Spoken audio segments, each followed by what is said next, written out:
Hai sahabat jiwa, Assalamualaikum warahmatullahi wabarakatuh. Bertemu lagi dengan Bang Jack di Yona Sehat Jiwa. Salam sehat jiwa. Kali ini Bang Jack akan membahas tentang kecemasan atau anxiety dan waham. Nah, banyak sekali orang bercerita tentang isi pikirnya, tentang apa yang dia dipikirkan dan diyakini kebenarannya, dan itu berdampak kepada kecemasan yang berlebihan sehingga ke arah panik ya.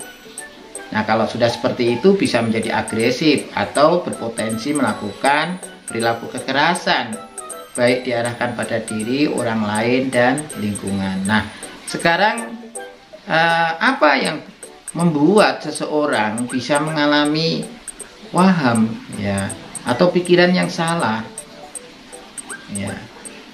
Tentu ada, dan bagaimana sih cara mengatasinya, dan bagaimana cara orang di sekitarnya membantu untuk bisa terhindar dari waham ini, terhindar dari kepanikan atau kecemasan yang berlebih, sehingga ODGJ bisa bekerja dengan baik, bersosialisasi dengan baik, dan beraktivitas dengan baik. Jangan lupa yang belum subscribe, silahkan subscribe, tonton sampai akhir supaya mendapatkan manfaatnya ya.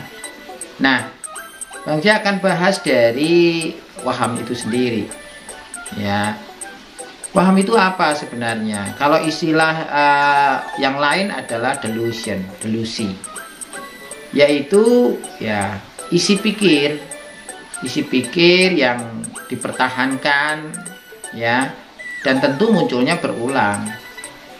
Tidak hanya satu kali bicara terus itu sudah waham, enggak. Nah, ada konsistensi dari pembicaraan yang satu dengan yang lain di mungkin waktu yang berbeda, atau dengan orang yang berbeda bercerita tentang itu, tentang satu hal yang terjadi pada dirinya. Nah, tentu tidak hanya muncul sering, tapi dipertahankan kebenarannya, sehingga ketika orang lain ingin meluruskan apa yang dia pikirkan, ya tentu malah dianggap tidak bekerja sama, tidak membantu, atau tidak mendukung, bahkan malah membencinya. Nah, inginnya orang lain membantu tetapi justru merasa tidak dibantu sehingga marah-marah. Nah, sebenarnya ya, orang-orang dengan waham atau delusi ini bisa jadi masih melakukan hal-hal yang biasa dilakukan pada umumnya.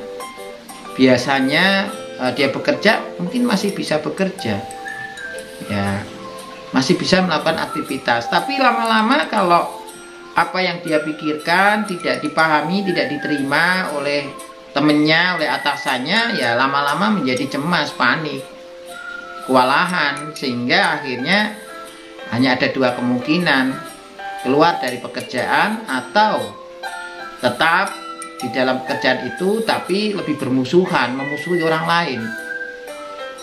Nah, kalau dampak dari segi penampilan ya tergantung dari isinya. Karena apa? Waham ini sebenarnya kan ada banyak bentuk ya, banyak jenis. Walaupun yang terbanyak adalah paranoid atau curiga, mencurigai orang-orang yang ada di sekitarnya. Nah, mulai dari mungkin mau membunuh atau menyantet atau mau mencelakai ya, atau mau merebut harta, jabatan ya, atau merasa tidak disukai, merasa dibicarakan oleh orang lain jelek-jeleknya ya. Intinya adalah merasa dimusuhi ya, itu curiga, itu memang banyak.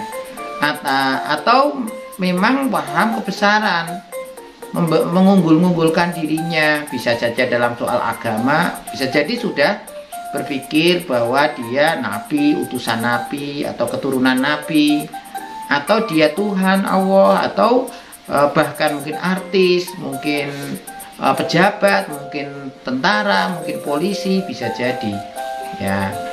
Nah, tentu perilakunya ya sesuai dengan isinya ya. Kemudian bisa jadi ada keluhan banyak sekali, seolah-olah tidak ada yang bagus dari tubuhnya.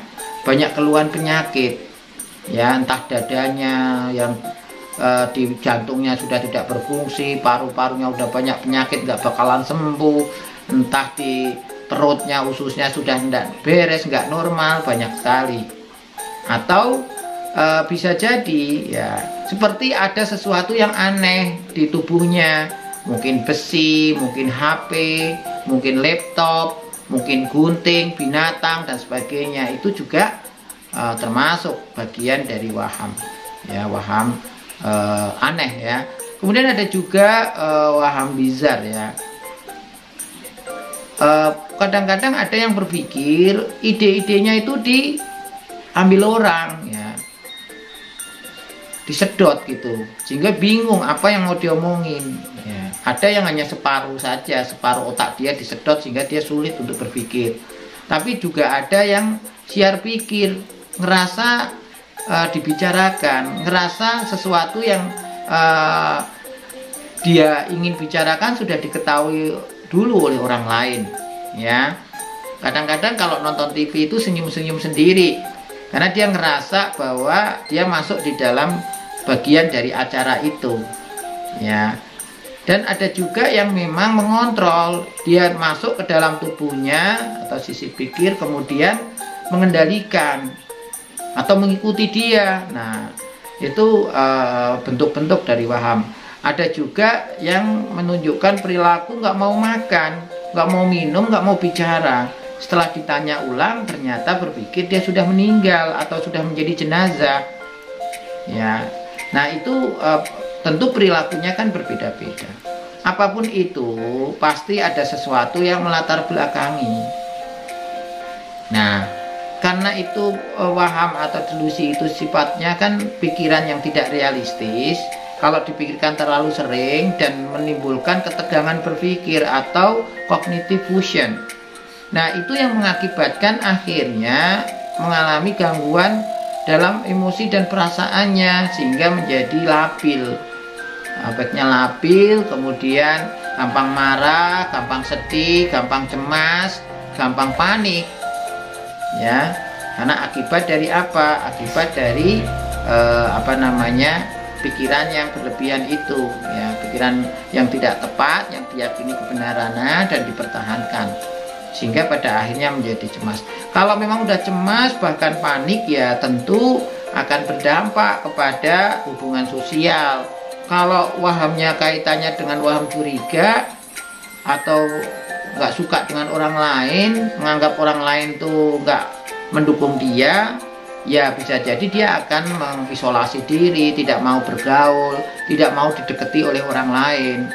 Bahkan mungkin sudah mengancam dan ingin menyerang orang, mencederai orang ya. Tapi kalau misalnya itu sedot pikir atau siar pikir atau kontrol pikir, ya perilakunya aneh, tidak mau makan, tidak mau minum, ya nggak mau mandi, nggak mau bicara. Kalau misalnya isi pikirnya bahwa dia berpikir banyak penyakit, ada banyak yang nggak beres dari tubuhnya, ya bisa jadi akan mencari dokter atau tempat pelayanan kesehatan yang bagus ya. Kalau kebetulan punya uang, dia akan kemana-mana untuk mencari jawaban atas kondisi yang dialami, walaupun dari hasil pemeriksaan ternyata tidak ada apa-apa ya. Nah, kalau waham kebesaran ya paling tidak bisa tidur ya, kalau diingetin marah ya. Kalau dibiarkan ya perilakunya seperti apa yang dia pikirkan.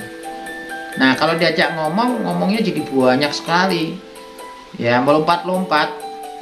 Kita kadang sulit mengerti atau tidak bisa di stop bicaranya karena mendominasi ya. Ketika ada kesempatan bicara itu dia akan ngomong terus ya.